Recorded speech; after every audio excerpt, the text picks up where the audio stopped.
que acá Carlos es uno de los docentes. Se ha participado en las comisiones parlamentarias, tanto la del 2019 como en la LUC, el colegio estuvo representado. En la evaluación del GAFI, el colegio tuvo reuniones con los evaluadores, en la evaluación nacional, estrategia nacional, y representamos al sector de contadores en los comités que la CENACLAF comenzó a convocar en 2019, creo que fue. ¿En qué momento estamos, digamos, a nivel del sistema de prevención de lavado en Uruguay? Bueno, a nivel mundial estamos bajo la égida, digamos, de la quinta evaluación del GAFI, la quinta ronda de evaluación del GAFI, que ya anunció que va a estar haciendo foco en la efectividad y que de hecho se va a hacer más exigente, digamos, en las evaluaciones, en particular de la efectividad. Uruguay va a tener en 2030 su evaluación, o sea que además del Mundial vamos a tener la visita de la gente de Gafilat. Después, viniendo un poco más acá en el tiempo, la última evaluación mutua fue en 2019, que como ya es sabido, Uruguay tuvo una buena nota en lo que es el cumplimiento técnico, y no tan así en la efectividad. Cumplimiento técnico sería como el teórico del práctico, digamos, ¿no?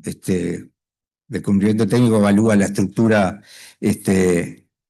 organizacional que tiene el país, la normativa, y va recomendación por recomendación poniendo una nota, y ahí 23 fueron mayormente cumplidas, que sería equivalente a bueno, y 16 muy bueno, que sería la nota máxima, ¿no? ¿No se oye?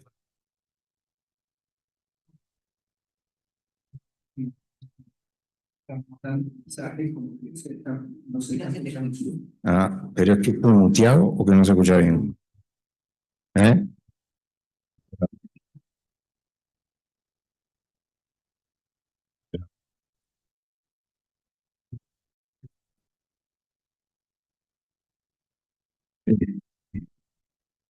Los gráficos son indicadores, que llaman resultados inmediatos, donde van en la práctica evaluando desde cómo es la supervisión, el nivel de comprensión que tiene el país, los sujetos obligados, la justicia, en general todo. Ahí tenemos una nota de regular, sería la tercera, digamos, la tercera nota de 4. La evaluación de riesgos en 2023, que en consonancia con la evaluación última, fue bastante crítica, bastante autocrítica, desde crítica al Estado, de falta de recursos tanto a nivel de fiscalía, a nivel de las entidades supervisoras. Recibimos un paro de los financieros de no tener un buen comprensión de los riesgos llamados. Por eso un poco hice esa introducción los esfuerzos que hemos hecho para tratar en definitiva el tema, llego a nuestros socios, ¿no? Eh, y estamos ahora en el momento de la estrategia nacional de riesgos, que ya el gobierno anterior dejó un borrador, que está ahora, entiendo que siendo ajustado, y parte de esa estrategia nacional es que llega este proyecto de ley. Puse solamente algunos artículos y los que son de la ley 19574. Hay un artículo que está haciendo mucho ruido, que es modificando la ley de inclusión financiera, bajando el tope, digamos, de uso efectivo, que bueno, supo estar muy bajo, había pasado a estar muy alto. Bueno, ahora está, tal vez podríamos subir un poco más, pero bueno, está en un nivel más lógico, ¿no? Pero yendo un poco a la ley, el primer artículo que quería un poco compartir es el artículo 6, que es el que le da potestades a la CENACLAF, en definitiva, de no tener, de que no le sea oponible ninguna disposición vinculada al secreto, pero en particular lo que agregó es, va a incluir en las excepciones que la UIAF no pueda, ni siquiera la CENACLAF, entregar la identidad de ni los sujetos obligados ni los firmantes.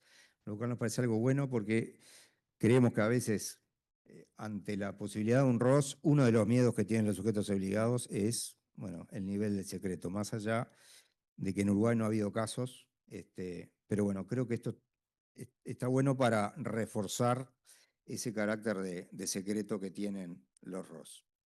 Después el artículo 13, que acá, bueno, capaz que no estamos tan contentos, es el artículo que en definitiva enumera los sujetos obligados no financieros y en los incisos posteriores agrega que la debida diligencia no solo va a tener que ser aplicada a los clientes, sino a accionistas, socios, inversores, aportantes de fondos a cualquier título, lo cual esto tal vez sea un elemento para conversar o que puede eventualmente confundir, generar más costos y sobre todo en estructuras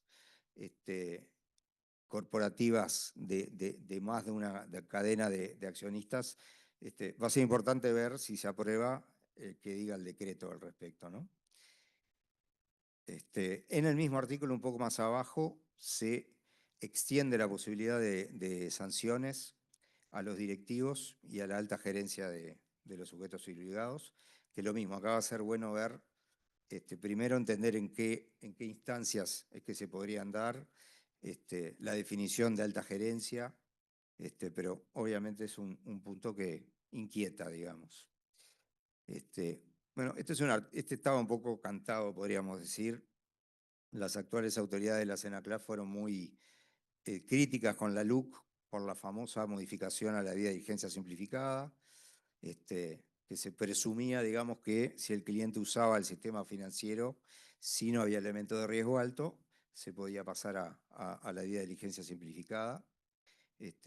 Aquí el comentario es que tal vez en la recopilación de normas del sistema financiero, digamos, hay dos debidas diligencias.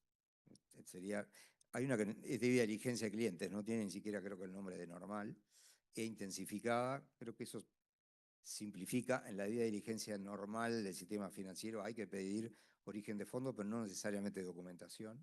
Entonces tal vez se pudiera hacer algo similar. Y además hay que tomar en cuenta que los no financieros no tenemos el mismo poder de negociación, digamos, con los clientes para pedir información. Una cosa es un banco que si no le traes lo que te piden, no hay vuelta, y otro es un contador, una inmobiliaria.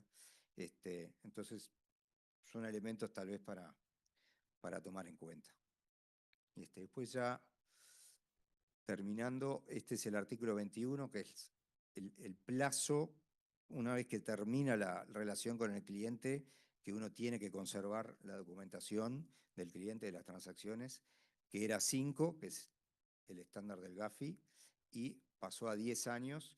Entiendo que acá puede haber tenido que ver algún caso que la CENACLAF tuvo en el pasado, donde no pudo, digamos, actuar porque el plazo de los 5 años había pasado. Entonces, supongo que va por ahí, no lo dirá la contadora. Y después otro artículo que también ha llamado un poco la atención es el del 34, el de las actividades delictivas precedentes, donde se hacen unas bajas bastante importantes de los umbrales, de defraudación tributaria y defraudación aduanera, que creo que estaban en 1,5 millones o 1 millón de unidades indexadas, baja a 100.000, que son aproximadamente unos $16.000, que prácticamente como dejar sin umbral, ¿no? O sea, casi que cualquiera acto de defraudación tributaria quedaría incluido ya como precedente de lavado. Para terminar, ahora sí, temas, digamos, que podríamos ir ausentes, que estaban en la evaluación como propuestas, y creo que en el borrador de la estrategia, es las evaluaciones sectoriales de riesgo, en particular la de zonas francas y la de organizaciones sin fines de lucro. Entiendo que tal vez sea un tema de tiempo. Reglamentar el artículo 8, que es el que obliga, digamos, a las entidades del Estado a también tener procedimientos de prevención de lavado. Y el tema de las SAS digitales, que eso también se ha hablado, son las SAS que se incorporan sin participación de un profesional. Yo creí realmente que tal vez ya iban a estar Este, pero bueno, probablemente sea un tema de tiempos. Así que con esto termino. No sé, Cristina, ¿seguís tú?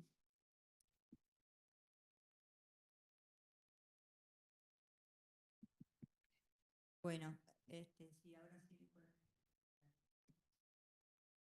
Como mi parte, digamos, es sobre la preocupación misma desde el punto de vista del colegio. Los contadores, ¿en qué participamos? Y participamos en las operaciones financieras, en las inmobiliarias, en la venta, en las administraciones, en las AS. Ahora nos agregan también las permutas. Y como sujetos obligados estamos en las auditorías y informes de revisión limitada. Nuevamente estamos hablando de eso porque venimos hablando de esto, yo creo que del año 2012. Y vamos a seguir hablando porque consideramos que es una actividad que es ex post, o sea, es posterior a los hechos, que tenemos implícitos en las auditorías procedimientos para detectar fraudes, pero no eso implica que a través de una auditoría o de un informe de revisión limitada podamos detectar y reportar una situación de lavado o una situación que puede indicar sospecha de esa naturaleza. Hasta más, hasta ahora de una auditoría no ha surgido ningún ROS, no ha surgido ningún reporte. Entonces, eh, nos parece que nos pongan como sujeto obligado con esa acotación, nos sigue, la verdad, nos sigue molestando y consideramos que nuevamente hay que considerarlo y conversar sobre estos temas, sobre este tema en particular, para poder entender el alcance que tiene una auditoría. Por otro lado, por favor, si pueden pasar la otra, tenemos el tema de los reportes. Eh, tenemos ahora una nueva operaciones, participación de vuelta en todo este tipo de operaciones, y nos encontramos que, bueno, que detectamos cambios nuevamente en los umbrales. Realmente es como un vaivén, ¿no? O sea, empezamos con poco, nos fuimos para el otro extremo, ahora estamos en un término medio. Quisiéramos a lo mejor en la reglamentación el saber bien el por qué ahora estamos hablando en el movimiento de efectivo nada más que de la cantidad de unidades de indexadas equivalente a 40.000 dólares. Hay un exceso de burocratización. ¿Por qué digo eso? Porque, bueno, dentro de lo que dice la nueva ley, habla de 10 años, archivar 10 años la documentación. Sabemos lo que es eso. Sabemos porque lo vemos en nuestros estudios. 10 años es excesivo. Tendrá sus razones, quisiéramos entenderla. Esto también lleva a una mayor capacitación a nuestros colaboradores, porque quieras que no, estoy de acuerdo que la debida diligencia normal y una debida diligencia simplificada, intensificada, tendríamos que tender a dos. Hoy hay la más simple, aparentemente no estaría, pero bueno, nuevamente tenemos que instruir qué tiene que quedar, qué tiene que no quedar, qué hay que guardar. Llega además a los clientes, a los accionistas, a los inversores, como que poco menos que le piden el estado matrimonial. Con lo cual también eso lleva a mayores costos. Entiendo de que del punto de vista de la CENACLAF, nuestros reportes como contadores han ido a la baja. Empezamos con el 2019 con 9, en el 2020 hicimos 1, en la pandemia 2022 subimos a 2, en 2023 subimos a 3, pero últimamente apenas 1. Entonces, la preocupación primera que se nos presenta es, esta nueva ley va a provocar mayores ROS, no se La CENACLAF o la UAF, en este caso, no tendrá un exceso de ROS, que a lo mejor algunos son inútiles, no lo sé. La pregunta del millón es, ¿algunos de los ROS que se presentaron de nuestro lado o del resto de los sujetos obligados llevaron alguna acción legal o penal? Nos parece como que no existe. Y la preocupación más grande es que el narcotráfico se está instalando en Uruguay, está instalado. Y la duda es, ¿con esta ley vamos a ser efectivos respecto a eso que hoy por hoy el Uruguay está impactando? Porque ya no es en los suburbios de Montevideo, lo tenemos en la esquina de nuestras casas. Es realmente preocupante y está, ya lo tenemos como encima. Entonces, una nueva ley podrá, con todo esto, ¿se logrará efectividad? Y entonces ahí también tenemos un nuevo impacto hacia el colegio, sus socios, los profesionales que están en este tema. Más papeleo, ¿es efectivo? Entonces, un nuevo umbral de efectivo, estos vaivenes, ¿sirve? ¿No sirve?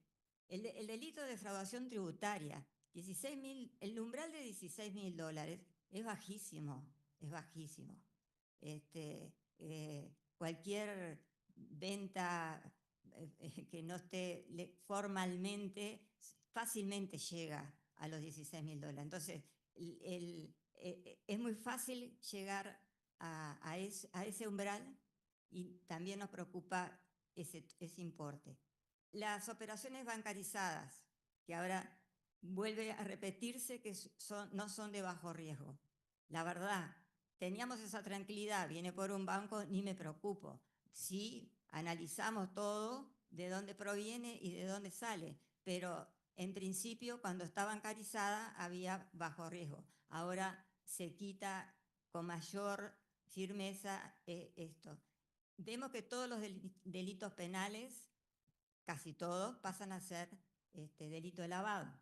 Y otra cosa que nos preocupa es la eliminación de la Fiscalía Especializada. ¿Por qué digo que nos preocupa? Porque pasa a la Fiscalía General y va a haber una cantidad de operaciones que no sabemos si la Fiscalía General está hoy está desbordada con todo esto, me imagino. Entonces, en resumen, nos preocupa el profesional que está del otro lado, el que se tenga que proteger y realizar ciertas acciones en su trabajo para estar protegido, porque hoy por hoy le hacemos los sueldos de una empresa. El dueño de la empresa no nos informa debidamente cómo paga sus sueldos y si está declarando, declara determinada cosa al BPS. Fácilmente cae en una defraudación. Nosotros no sabemos si está defraudando o no. Nos tenemos que proteger y decir, hacemos esto, porque en realidad somos nosotros que hacemos los sueldos, hacemos la nominada, la mandamos al BPS, se elabora la factura, y en el medio el cliente, el dueño de la empresa, está mintiendo o no nos está mintiendo, nos está diciendo la verdad, está pagando horas extras, no las está pagando. Todo eso el contador no lo tiene y puede caer en un posible falta de reporte por desconocimiento,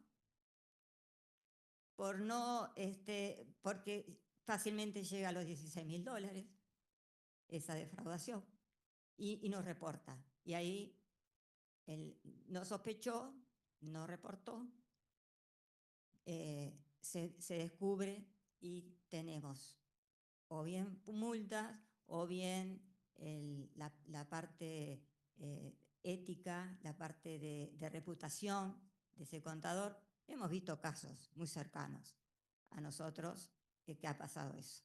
Entonces, todo esto lleva a que, bueno, una nueva ley, por favor, recuerden que nosotros vemos una parte de la película, no la vemos toda, no investigamos, lo hemos dicho muchas veces, no somos investigadores, podemos sí ver situaciones inusuales y ahí provocar un posible error, pero bueno, es preocupante. Es por eso que incluso antes, cuando Sandra asume su secretaría, planteamos esto mismo y de allí surge la necesidad de mesas de trabajo. Con lo cual, por supuesto, nosotros estamos dispuestos a conversar con Senaclac para que se entienda bien cuál es nuestra labor, cuál es nuestro rol en la situación entre la empresa y nosotros. ¿Cuál es la relación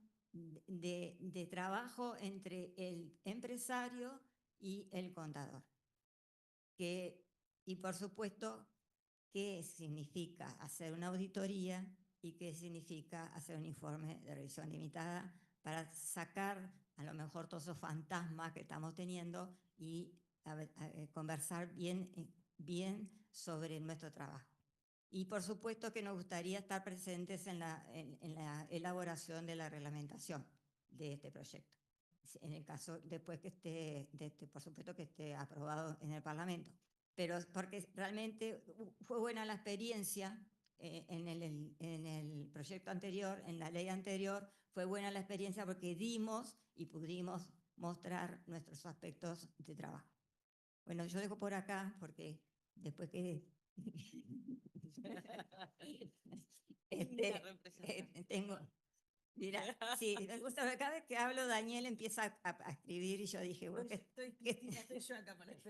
estará escribiendo? Porque además como en todos lados, ahora estoy peleando en todos lados, ya me toman para todo eso. Bueno, muchas gracias. Continuamos con las palabras de Sandra.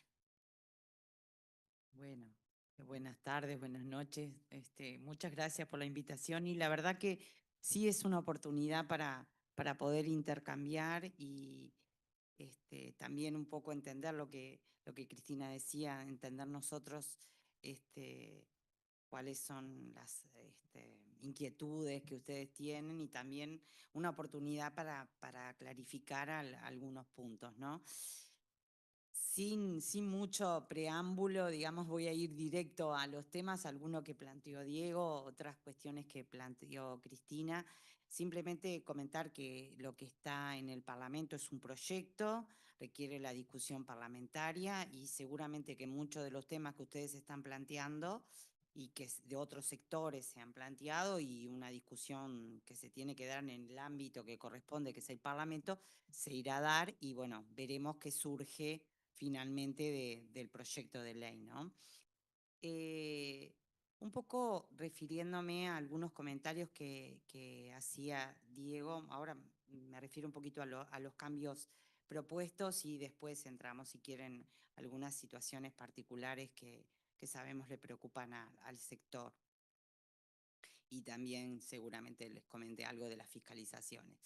En el Parlamento, en la ley, Diego mencionaba el hecho de que se había incluido y generaba algo de preocupación que la debida diligencia, la propuesta es que se amplíe no solo para los clientes, sino para los inversores. Seguro que eso requiere una reglamentación más detallada porque realmente tiene un propósito que es determinadas circunstancias que se vieron donde hay argumentos por parte de algunos sujetos obligados que conforman un grupo económico y era por ejemplo, una cadena de empresas donde una empresa que pertenece al mismo conjunto económico aporta los fondos y dice, bueno, no, este es mi inversionista.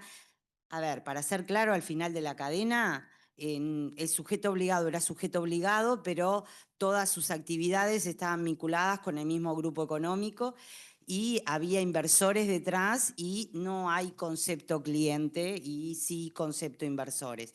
Entonces es un poco para capturar esas situaciones donde no podíamos se trata de sectores de riesgo, seguramente es lo que vamos a tener que acotar en la reglamentación que se proponga para que eso quede claro y no se planteen las dudas como parecería que genera un poco de ruido esa situación.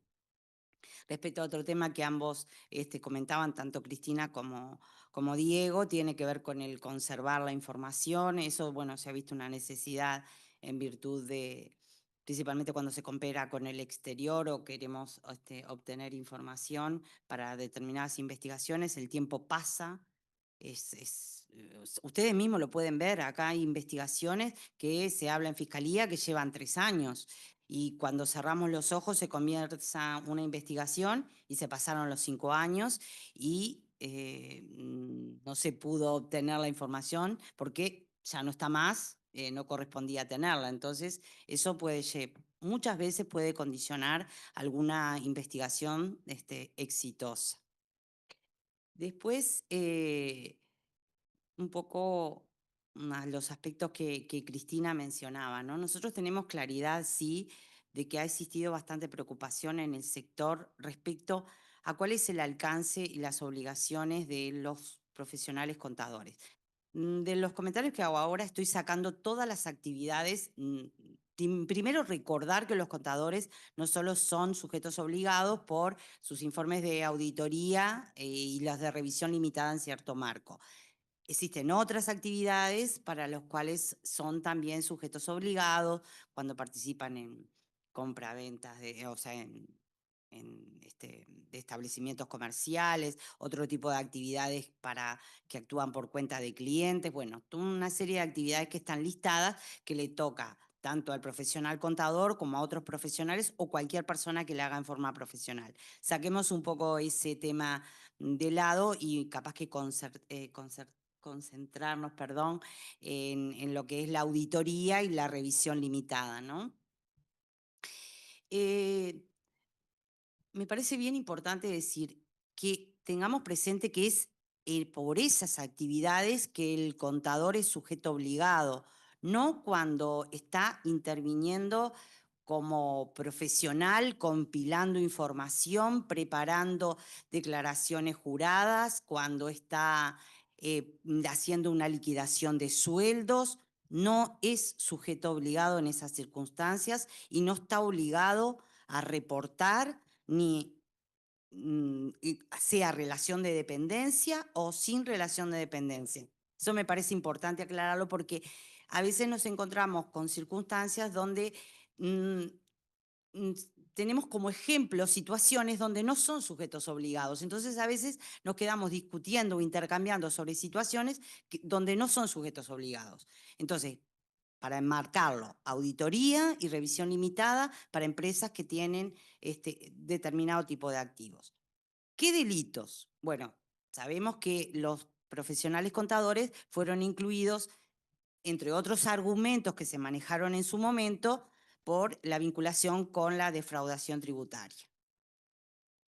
Entonces, pero no nos podemos olvidar que puede haber otros delitos que uno, en el momento que está haciendo una auditoría o una revisión limitada, pueda encontrar esos puntos.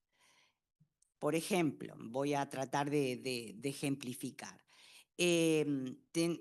A ver, en mi caso, porque soy contadora y tengo más o menos claro, aunque estoy un poco olvidada, de los procedimientos de auditoría y de los procedimientos de revisión limitada, ¿no? Pero en el caso, por ejemplo, de una auditoría, cuando el profesional contador está viendo una sobrevaluación o una subvaluación en la facturación, capaz que eso se encuentra dentro de lo que es su margen de auditoría, aquello que ustedes seguramente que lo están practicando se lo recuerdan mejor que yo, lo que es el umbral del manejo, y no tiene problema con eso porque va a dictaminar favorablemente sobre un informe de auditoría, pero está teniendo un hallazgo que muchas veces forma parte de las cartas de recomendaciones, ¿no? Entonces, en ese punto, el profesional tiene que evaluar, bueno, esto es inusual,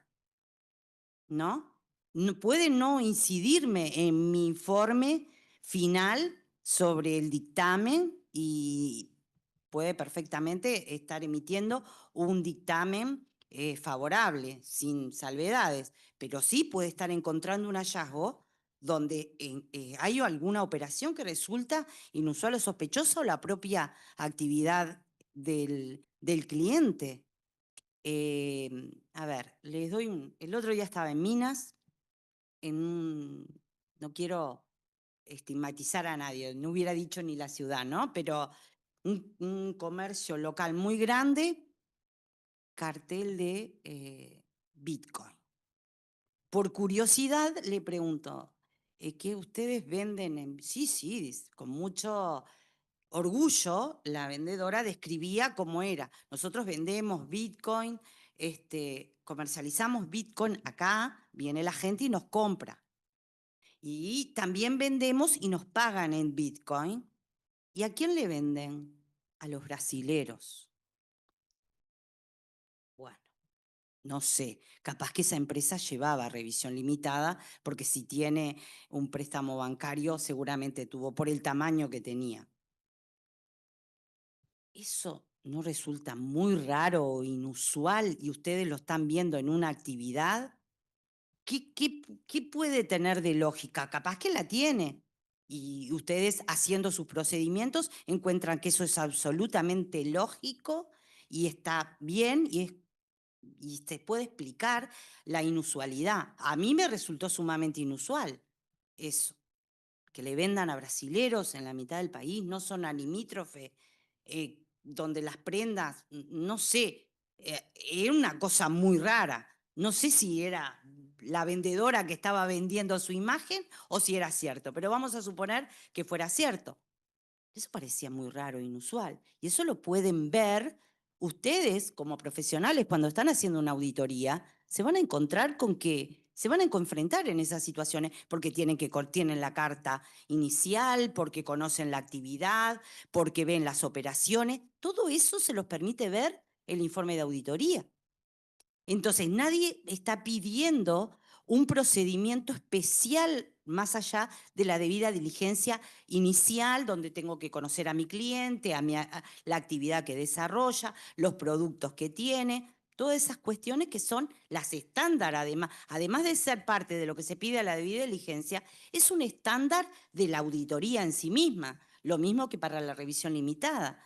Entonces, hay muchas situaciones donde ustedes pueden constatar inusualidades y no solo de defraudación tributaria. Y otro punto, no estamos hablando de evasiones, estamos hablando de defraudación tributaria también, que eso genera todo otro intercambio y otra discusión.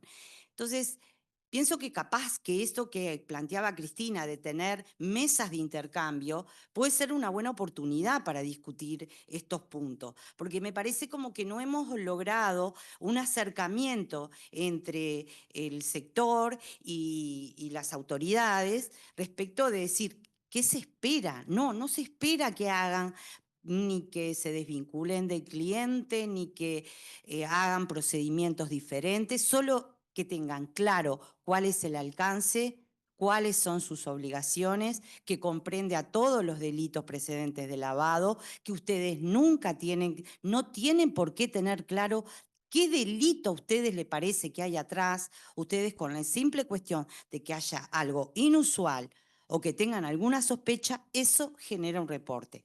Es verdad, siempre vamos a tener el conflicto con mi cliente respecto al reporte, pero un punto que lo marcaba Diego y que está justamente en el proyecto de ley es que queda claro que, por ejemplo, la CENACLAF, que accedemos a información, para dar más garantías se incluyó de que nosotros tampoco, aún siendo las autoridades, los coordinadores, no accedemos a quién es el reportante. Eso queda absolutamente circunscrito a la UIAP.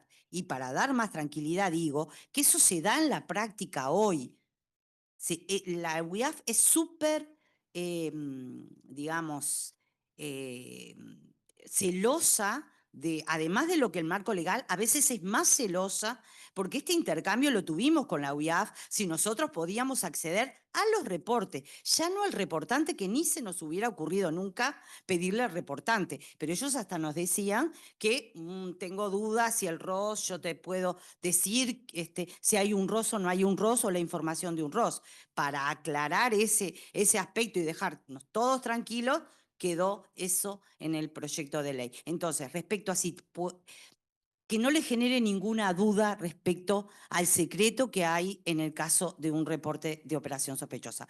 Eso me parece un aspecto bien importante a marcar. Respecto a los umbrales, que también comentaba un poco Cristina, es verdad, puede ser que el umbral es muy bajo para el tema de defraudación, pero yo creo que ustedes no deberían preocuparse demasiado por el tema del umbral, por lo que dije hace unos segundos. Solo que aunque sea una operación inusual, sospechosa, ustedes hacen el reporte y va a ser un problema de la UIAF y de la Fiscalía, si es que se pasa ese caso a la Fiscalía, si eso constituye o no un caso de defraudación tributaria. No se preocupen demasiado por eso. Yo creo que teniendo ustedes la tranquilidad de que el reporte queda donde tiene que quedar, la información donde tiene que quedar, y que otros van a tomar las decisiones si hay un delito precedente, si no lo hay, si da para formar un caso o no, para hacer el reporte. Yo sé que desde este lado capaz que es muy fácil verlo y que lo difícil es a ustedes cuando están enfrentados, principalmente los profesionales que están más solos, que no están en un estudio grande, con otro tipo de respaldo. Eso también lo entendemos. Bueno, pero por eso sería bueno aprovechar otras instancias, otros momentos de conformar grupos de trabajo para tratar temas concretos y puntuales. No me quiero extender mucho más porque seguramente quieran hacer preguntas, y Espinosa, que me está haciendo todas las señales, que seguro debe tener cosas marcadas. ¿Querés venir acá? Habla. Por eso, dale, vení. Vení, yo te dejo acá. Mirá que Ahí, mira, te están sí, acercando. está desde hoy haciendo. Sí, pero él haciendo lo tiene la de- historia. No, yo anoto. No, para complementar lo que dijo Sandra, algunas cosas que plantearon Diego y Cristina. En primer lugar, Cristina, el trabajo conjunto está asegurado. O sea, la ley, lo que se apruebe, lo que se reglamente, se va a hacer en conjunto con la parte contadora, el colegio de contadores, como se hizo en la anterior ley, porque es la única forma de asegurar el éxito, o por lo menos de no errarle en las normativas. O sea que por ese lado cuenten con la disposición de discutir todo lo que sea luego aprobar la ley. Lo que decía Sandra, tenemos que trabajar en conjunto. Nosotros estamos muy preocupados por la falta de resultados en materia de delito tributario. Entonces, trabajemos en conjunto, veamos qué posibilidades hay. Nosotros tenemos una visión, que la está diciendo Sandra, ustedes tienen otra. Bueno, tenemos que generar en esos comités de relacionamiento un trabajo conjunto para quedar todos tranquilos de que estamos haciendo lo mejor posible. Pero el hecho es, hay preocupación por la falta de resultados. Y esto se viene repitiendo desde hace muchos años. Después, el tema de la debida diligencia. La debida diligencia en los estándares internacionales es 3. Son 3 debida diligencia. Simplificada, la común o normal, la que no, o debida diligencia secas, y la intensificada. ¿Ah? Lo que se está haciendo es volver a esas 3 categorías y eliminar una presunción de bajo riesgo que está fuera de los estándares. Siempre lo dijimos y lo seguimos manteniendo, y Gafilat nos apoya en eso, en que no se puede presumir bajo riesgo solo porque intervenga un banco. Porque los bancos se equivocan, los bancos son abusados igual que cualquier sujeto obligado. ¿Ah? Entonces en eso vamos a insistir y vamos a volver a la debida diligencia, por supuesto, con las adecuaciones y con el respaldo documental que sea necesario en cada caso, pero no yendo más allá de lo que piden los estándares. Y para terminar, a ver, por lo menos me quedan 2 temas. Sanciones a directivos y personal superior, sí, esto es en cumplimiento de un estándar también. El estándar internacional pide que se sancione al sujeto obligado, también a los gerentes que correspondan. Hay que definir claramente quién es el personal superior, a quién le correspondería esa sanción, no ir al barrer, digamos. Eso les damos la tranquilidad que se va a discutir y se va a formalizar de alguna manera para que no cualquiera quede sancionado. Y por último, esta ley que se planteó ahora no soluciona todos los problemas. Hay un montón, o sea, la estrategia nacional que seguramente se va a aprobar, se va a publicar el mes que viene, contempla varias acciones, organizaciones sin fines de lucro, zonas francas, personas jurídicas. Tenemos mucho para hacer en todas esas áreas y empezando por una evaluación de riesgo de cada una de esas áreas para en cada una de ellas ver dónde están los principales riesgos y cómo enfocarlos. Y en particular en sociedades tenemos que eliminar las acciones al portador. Gafi, el estándar de Gafi ya no permite acciones al portador. O sea, tenemos que generar un grupo de trabajo importante para eso y también para evaluar el riesgo. Y ahí entraría lo que vos decías, Diego, de las SAS digitales. O sea que este proyecto de ley no agota todas las tareas. Hay un montón de tareas por delante en otros sectores que no están comprendidos. Corto acá, Cristina. Solo un par de comentarios. Respecto a lo que mencionaba Daniel de la SAS, tener presente que hay un decreto que nos habilita a nosotros a poder reglamentar, nosotros me refiero a la CENACLAF, poder reglamentar controles para las SAS digitales en aquellos casos que entendamos de riesgo. O sea que en ese caso incluso podríamos, si nosotros de la evaluación de riesgo vemos por dónde están pasando los riesgos en este tipo de empresas, podemos perfectamente ya sacar una reglamentación, o sea que nos habilitaría rápidamente. Y las evaluaciones de riesgo que tenemos aún para hacer, también va a generar eso seguramente otra instancia. Pero lo más importante que es, que lo mencionaba Diego al principio, ¿no?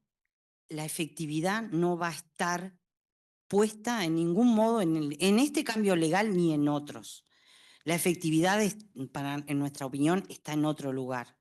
Está en que no estamos teniendo la habilidad de llegar, de que los sujetos obligados nos entiendan, de que el Estado cumpla su rol, que no es menor, lo que también mencionaban, la reglamentación del artículo 8 de las obligaciones que tiene el Estado, que sabemos, somos conscientes que tenemos mucha información, que la tenemos que organizar, que tenemos que trabajar mejor. Eso sin duda lo estamos viendo. Cada uno tenemos algún debe en este tema y no lo vamos a solucionar con la ley, lo vamos a solucionar con coordinación, con entendimiento y que cada uno podamos poner nuestra cuota acá. Y después, bueno, el mal anuncio es que tengan presente que no han recibido fiscalizaciones los contadores, así que saben que la pueden esperar en cualquier momento las fiscalizaciones porque es uno de los sectores donde hasta ahora no se han hecho fiscalizaciones más que algunas cuestiones puntuales, pero no masivas como se suele hacer cuando se toma un sector y se empieza a hacer fiscalizaciones. No quería traerles malas noticias, pero bueno, se los quería anunciar porque si estaba acá, después dicen cómo, dentro de un mes, 2, 5, les aparecen y no se los comentamos. Bueno, gracias. Muchas gracias. Sí, esto que acaba de decir Sandra también es preocupante porque, por favor, que los colegas tengan presente esto, que después vienen los dolores de cabeza, tengamos precaución. Creo que hay varias preguntas. Sí, por eso. René. Bien, les pedimos poner en pantalla el número para hacer llegar, si alguien más tiene alguna pregunta, si se puede ver. Mientras tanto, vamos haciendo alguna. Justamente una es muy concretita respecto a esto final. Dice, ¿qué esperamos de una fiscalización? ¿Vienen a multar? Buena pregunta, muy buena pregunta. Eso es yo no sé si decirle un cambio, pero sí un foco distinto que tenemos en las fiscalizaciones. De ninguna manera tenemos, o sea, yo sé que a veces suena poco creíble que una autoridad te diga, no, yo no vengo a hacer recaudación ni a venir con palos. Yo sé que resulta difícil creerlo, pero de verdad no tenemos una finalidad de recaudar y tampoco ni siquiera de aplicar algún tipo de sanción como observaciones de ningún tipo. Pero tenemos ciertas obligaciones también, que nosotros si constatamos debilidades importantes tenemos que proceder, tenemos una obligación y lo tenemos que hacer. De cualquier manera, qué se espera de las fiscalizaciones? ¿Qué se espera con nosotros? Primer punto, y eso también es algo que estamos haciendo foco, es en el hecho que a veces no es tan importante, y esto me parece que es valga la redundancia, perdón, muy importante. No es el check, el llenar el formulario, el marcar con una crucecita, porque a veces puede no estar una cruz o un check, pero una frase escrita, una explicación dada en una hoja adjunta, a veces vale mucho más que incluso a veces vale más que una firma puesta en un formulario, que es una declaración de un cliente. El conocimiento que el profesional tiene sobre su cliente puede estar plasmado en una hoja aparte, en el propio formulario, en documentación que ha recopilado. Entonces, eso es lo importante, no es lo relevante si le marcaron tal o cual punto en un formulario, si eso de alguna forma está mitigado. Y tampoco es importante tener documentación cuando estamos hablando de clientes que son de riesgo, ¿no? Es importante, pero lo más importante es haber mirado esa documentación, porque no es que yo tengo un check, recopilé determinada documentación, quedó ahí, la adjunto y el fiscalizador le hace alguna pregunta sobre esa documentación y el profesional no sabe. ¿Sí? De repente es un sector en el caso de ustedes que no ocurre tanto, pero a veces ocurre en sectores como capaz que les pasa a ustedes profesionales, como me pasa a mí en mi calidad de contadora, cuando estamos ante un contrato muy complejo y capaz que no tenemos la capacidad profesional de analizarlo. Bueno, capaz que hay que solicitarle a nuestro cliente un servicio adicional donde se explique un poco el alcance de un contrato, como le pasa a un escribano a veces que no tiene la capacidad de leer un balance o de interpretar un balance y tiene que pedir, cuando el cliente es de riesgo, cuando así lo amerita, una interpretación. Lo que digo es, cuando pedimos documentación es para ser analizada y que quede alguna evidencia de ese análisis. Entonces, si me preguntan cuál es el foco de fiscalización, es ver que ustedes realmente conocen al cliente, más allá de marquitas, de firmas en formularios, a veces es importante la firma del cliente, pero no siempre es un requisito fundamental si el profesional puede demostrar que lo conoce, ¿sí? Al cliente y que eso cierra con los procedimientos que ha hecho. Entonces, el objetivo de la fiscalización es ver que ustedes realmente conocen al cliente y que se cumplan los aspectos esenciales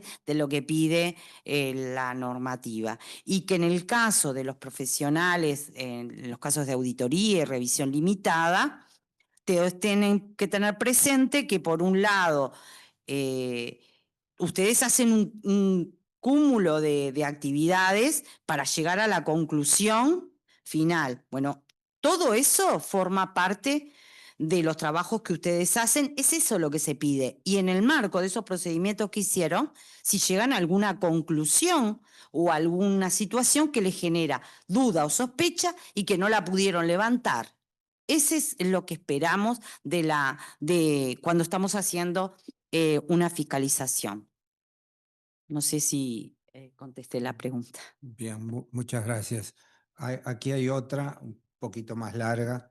La efectividad del ROS que deben hacer los sujetos obligados no financieros como herramienta y parte del sistema está cuestionada a nivel internacional.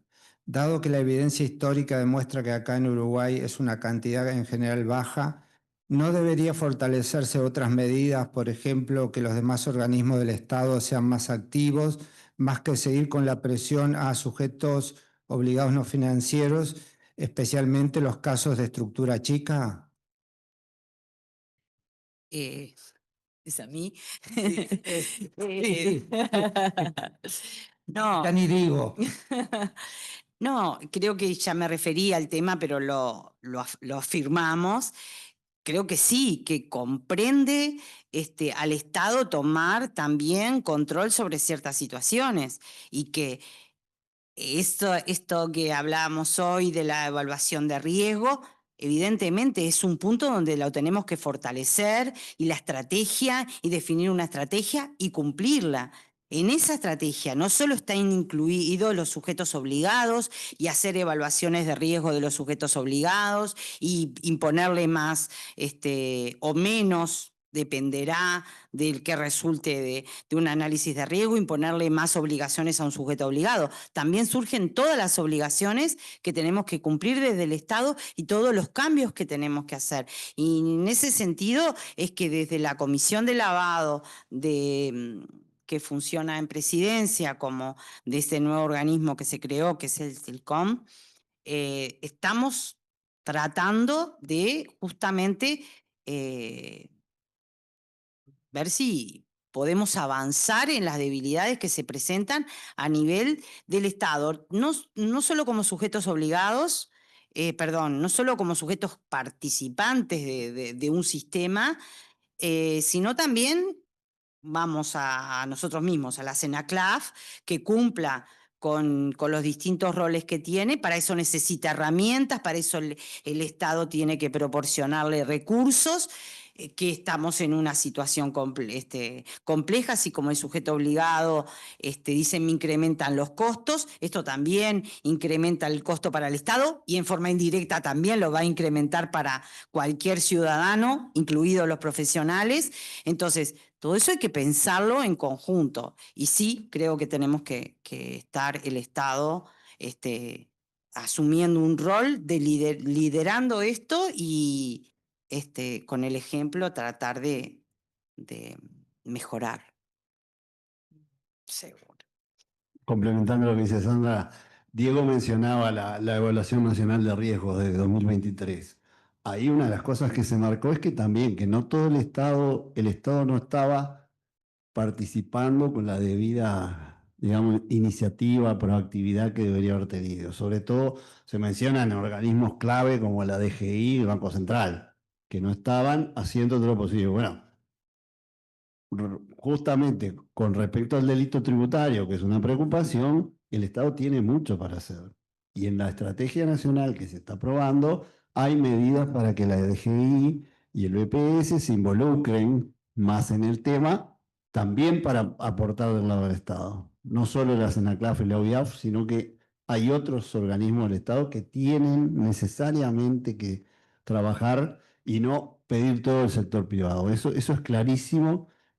Y eso es un compromiso de tratar de mover del Estado para tener autoridad para exigir al sector privado. Hay una más para Sandra, para variar.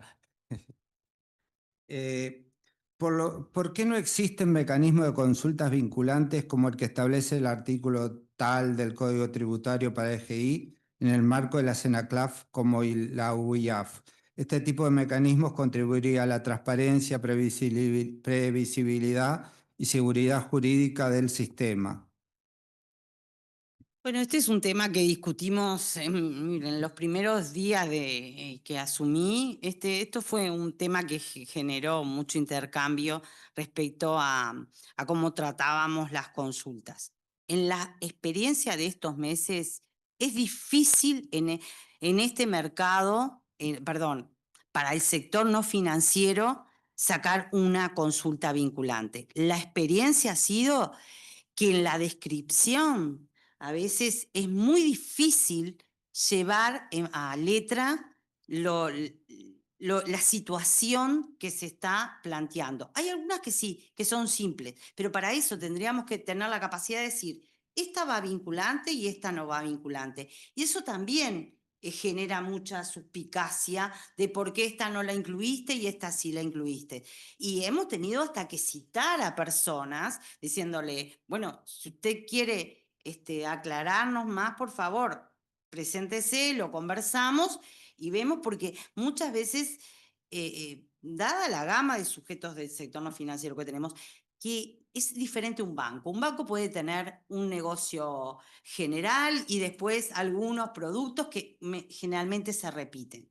Las situaciones que pueden plantear son bien distintas a las que puede plantear un profesional, por ejemplo, un contador, donde puede encontrarse haciendo auditoría o revisión u otras actividades a todas las actividades que se puedan pensar de una empresa. Es bastante difícil llevarlo. Créanme que lo intentamos y lo hemos conversado, pero por el momento creo que no estamos en condiciones de... Y aparte, para hacerlo hay que hacerlo responsablemente y seriamente. Y no siempre, en este momento no estamos en condiciones de eso. Lo hemos pensado y seguramente lo seguiremos evaluando. Muy bien, muchas gracias. No hay más preguntas, o sea que estaríamos terminando el evento acá. Sí, volver a insistir, las comisiones técnicas del colegio, auditoría, agro y lavado, por supuesto, y alguna más, vamos a estar convocando para estas mesas de trabajo. Es necesario también el difundir, el conocer el nuevo proyecto, el entender el alcance y sobre todo, como dije en su momento, protegernos, tener el estudio suficiente, tener nuestras propias cuidado de responsabilidades. Muchas gracias, gracias a a los valientes que vinieron este Bien. día y gracias al equipo de Senaclaf que estuvo presente. Bueno, muchas gracias. Muy bien. Muy bien.